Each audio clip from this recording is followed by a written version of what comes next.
Hello，大家好，我係胡師傅，今日同大家介紹下輪胎。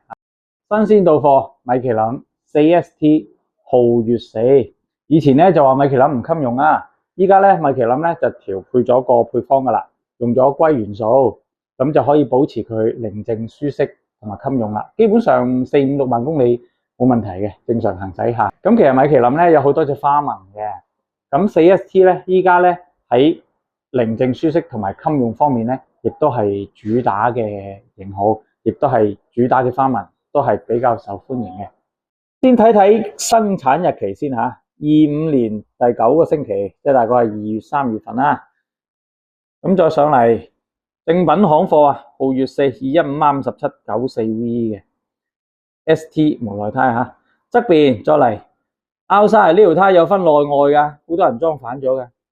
仲有耐磨指數340，散熱指數同埋找地指數都係 A 嘅 ，China 國產嘅。嗱，其實呢隻型號咧對應嘅車型好多嘅，包括奧德賽啊、Ion S 啊同埋凌志 ES 等等啊，